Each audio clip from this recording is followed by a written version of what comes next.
Hi, I'm Giselle Roux. Welcome to the Inside Network.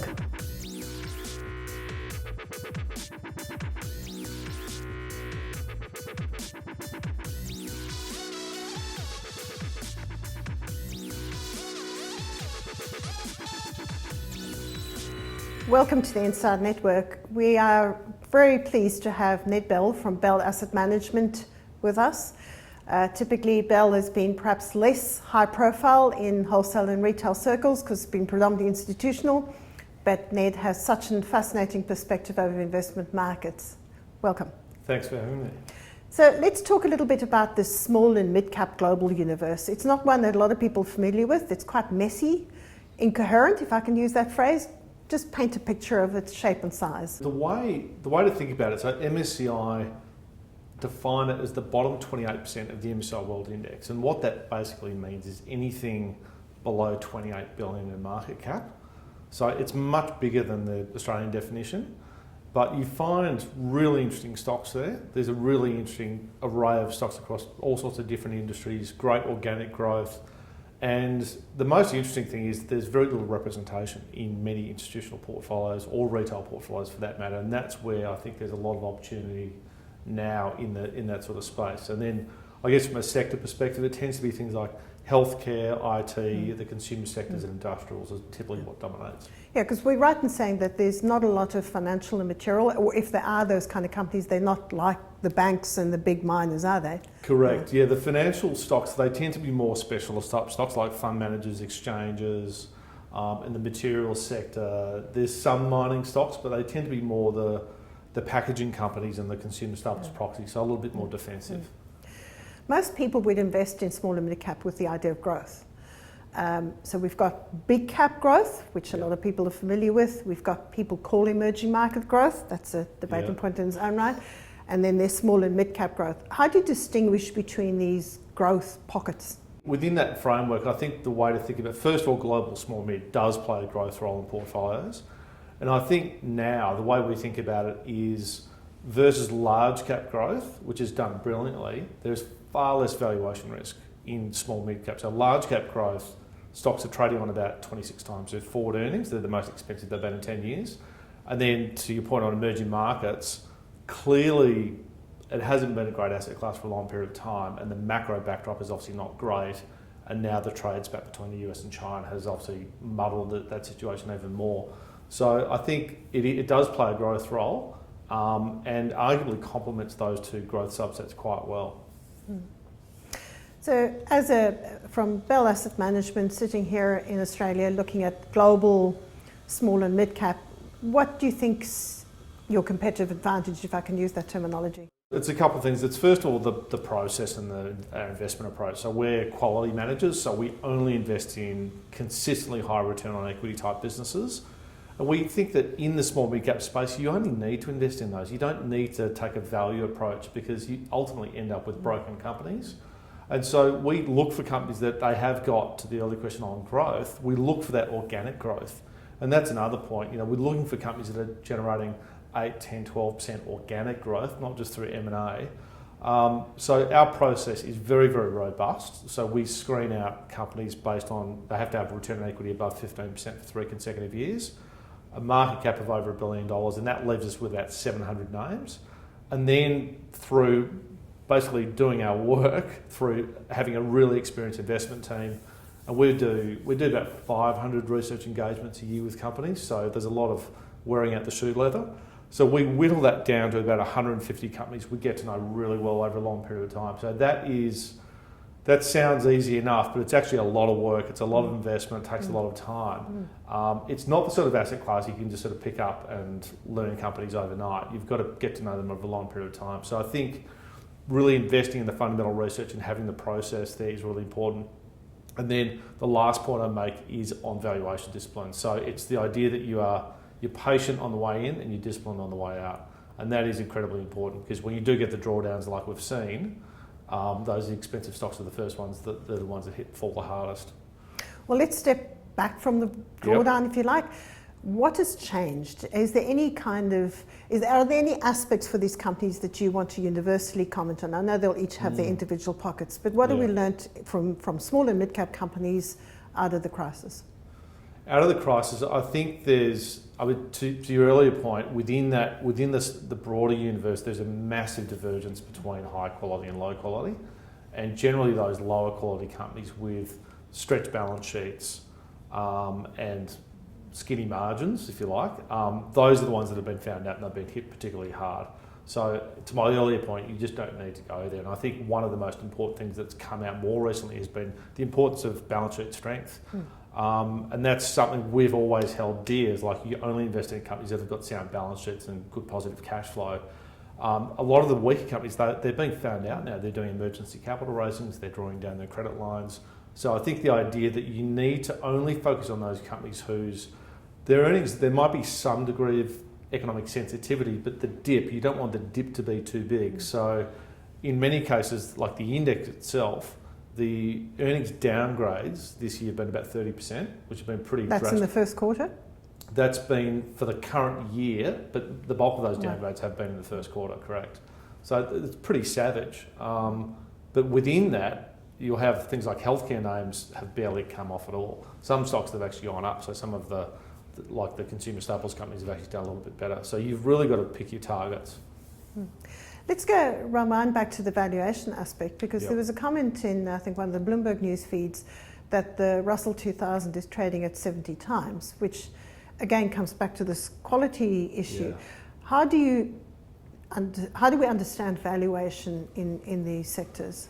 It's a really good question, and I think now when you're seeing such huge earnings hits globally, the valuations of many stocks, like whether it's large, middle, or small, they look excessively high because the earnings get hit very hard. Management teams are taking big write-downs, and obviously the macro situation is pretty tough. So you actually need to look at basically last year's earnings as a benchmark and then take a view on next year's earnings. That's how we're looking at companies now. And so looking at trailing earnings as being the best reference point, and then you've got to make that judgmental view in terms of how quickly they can recover. I think one of the things we really like about the SMID space now is that when the global economy does reopen, the ability for that organic growth to snap back is very, very strong. At a time when they've actually been reducing their costs a little bit for obvious reasons. So the ability for the earnings to snap back very quickly is phenomenal. And we saw that actually out of post the dot-com crisis and post the GFC, within those growth buckets we talked about earlier, it was actually global small mid-cap stocks that massively outperformed emerging markets and large cap growth. So I think, so from a valuation perspective, you've got to be patient. Yeah, you've got to see through this and know that there's organic growth is going to come your way. Exactly right, exactly right. Yeah. Do you actually have recession-proof type companies? And do you want to give us some examples in your portfolio of companies that you would argue aren't affected as much by economic conditions? So within the portfolio at the moment, I mean, the first thing is, as a whole, they're relatively more defensive. But Kroger is a really obvious one. So the big US supermarket company. The supermarket industry isn't the most exciting until COVID came along and the pantry stacking happened and all the rest of it. And while that's to some degree been a temporary phenomenon, I think from our view, Kroger as being a leader in the supermarket space, they're going to be long-term beneficiaries because the reality is, work from home is going to be with us for a long time. And so from a wallet share perspective, I think the supermarkets will do quite well. And they've actually withstood a lot of challenges in the last couple of years where Amazon bought Whole Foods, started to challenge them. But their earnings they're actually seeing earnings upgrades at the moment. And that's with the economy still semi sort of almost closed. Trades on a free cash flow yield of about 8%. Strong balance sheet, and then coming out of COVID, a lot of their weaker competitors are probably going to continue to consolidate and merge. So that's I call that a boring winner. That's relatively recession-proof and should do really well. One of the aspects of smaller companies is one would argue that the management team is absolutely critical to your decision. How do you know that you've hit upon a good management team? You almost feel you need a psychologist to sit alongside you. It really does come down to meeting with the management. And I mean, before we go into a management meeting, it's the first thing we do is we look at what they've said they will do and then what they have actually done, i.e. have they been disciplined from a capital allocation perspective, have they not chased M&A for growth? And it's also looking for management teams that eat, breathe the company. They just love their company. And there's a good example of a stock. We don't own it now, we have, but WD-40, which is, so the CEO, Gary Ridge, is actually an Australian guy who lives in San Diego, and he's the most passionate person I've ever met about the little blue and yellow can.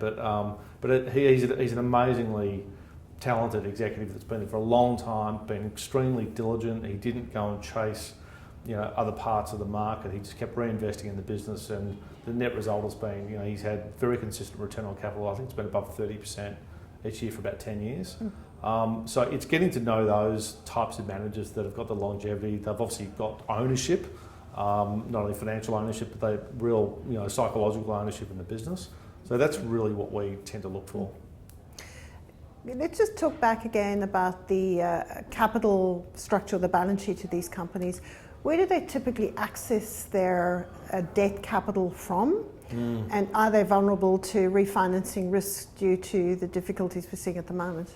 A lot of the companies we tend to focus on have already got pretty solid balance sheets, so they generally don't have that much debt.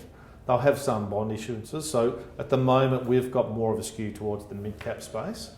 But to give you an example, like the average net debt to EBITDA of our portfolio is about 1 times. So the debt's actually very, very low. I think where the companies that are running into trouble now are the ones that just keep coming back to the equity market and issuing equity whenever they feel like it. And they've been lulled into this false sense of security. And it becomes a bit like a game of musical chairs. All of a sudden the music stops and no one wants to give you capital anymore. And that is happening now, where I think a lot of the companies, especially in the tech space, that have not really been pressured to basically generate a profit because they've had private equity firms just throwing money at them, have all of a sudden found themselves in very, very vulnerable positions. So, and that's yet to play out. We still haven't seen that real distress in the debt markets unfold, and that's why I think the value end of this space is very, very vulnerable, throughout the rest of the year. So let's talk about some changes you've made to the portfolio over the last 6 months. Have you sold companies that have held up well and opportunistically reinvested those that have been unwarranted sell downs? Or have you tried to change the shape of the portfolio because you expect conditions to be different? Yeah, it's a good question. So we have made a couple of changes in the portfolio. So in the drawdown, we did initiate a couple of positions in names that we've followed for a long time and always wanted to buy. So in the healthcare space, and this is in the SMID portfolio, we initiated positions in Straumann. What do they do, briefly? Straumann. So it's a leader in the dental implant market. Yep. Swiss company, very high return on capital. It always just been too expensive for us. Obviously, dental procedures have been put on hold as a result of COVID, but they will come back, rebound. So that was a great example of us being patient, frustratingly patient for a while, but then the stock's drawn down, we get the opportunity to pick it up. INDepth Labs is a leader in basically veterinary diagnostic equipment, so really interesting niche, bit of a razor blade type model. And everybody's been buying dogs. Everyone's been buying dogs, exactly right. The new best, new best friend. All the best friends. So another great niche in the SMID, and those two stocks are good examples of really interesting niches in their respective markets in healthcare sectors that are not that economically sensitive. Yeah. There'll be a temporary blip, but they ultimately bounce back. So it's those sorts of names that we've brought into the portfolio, but we haven't made a big strategic shift, if you like, because we went into the crisis thinking with a viewpoint that we were kind of generally late cycle. Now, we didn't see COVID coming, no one did, but we thought we were late cycle generally.